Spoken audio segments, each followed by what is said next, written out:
Je m'appelle Franck Garnier, je suis président du groupe Bayer en France et également responsable opérationnel de l'activité agriculture.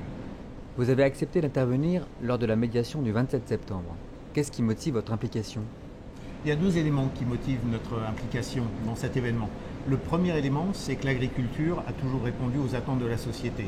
Nous sommes passés il y a 50 ans d'une agriculture qui visait à la sécurité alimentaire à une agriculture qui aujourd'hui doit prendre en compte des enjeux complexes, à la fois environnementaux et également de production.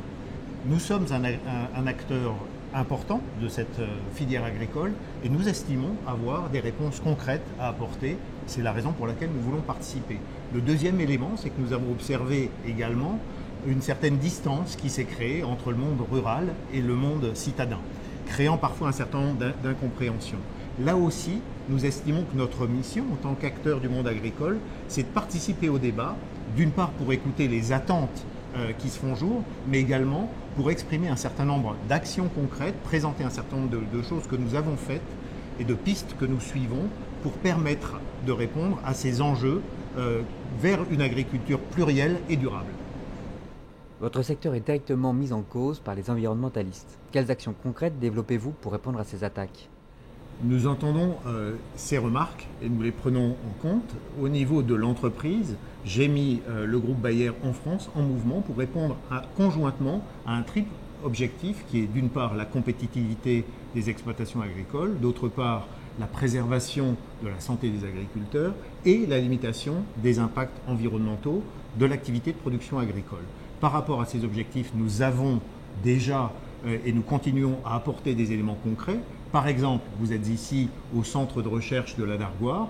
Nous travaillons au-delà de la chimie sur des substances naturelles qui vont permettre de constituer à terme des éléments de réponse, des solutions complémentaires ou alternatives comme l'appelle Ecophyto. Nous travaillons également sur des systèmes de stimulation des défenses naturelles des plantes.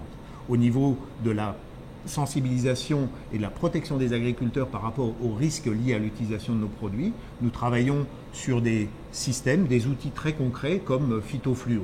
Voilà quelques actions concrètes, mais nous sommes vraiment dans une démarche de progrès permanente. Le Grenelle de l'environnement a fixé à 50% la baisse de l'utilisation des produits phytosanitaires d'ici 2018. Comment allez-vous faire pour respecter cet objectif?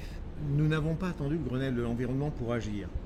Les tonnages de substances utilisées, de produits phytosanitaires utilisés en France, ont baissé de l'ordre de 40% entre 2001 et 2011, grâce aux efforts d'innovation qui ont été faits, c'est-à-dire qui ont contribué à la baisse des doses utilisées par les agriculteurs, mais également grâce à la mise au point d'outils d'aide à la décision qui permettent l'utilisation de ces produits-là uniquement à bon escient. Le Grenelle de l'environnement a une véritable dynamique. J'en veux pour preuve ce qui se passe au niveau de la certification des exploitations qui avancent à grands pas. Et puis enfin, l'effet volume, s'il est important, ne reflète pas la vraie nature des efforts qui sont réalisés vis-à-vis de l'environnement.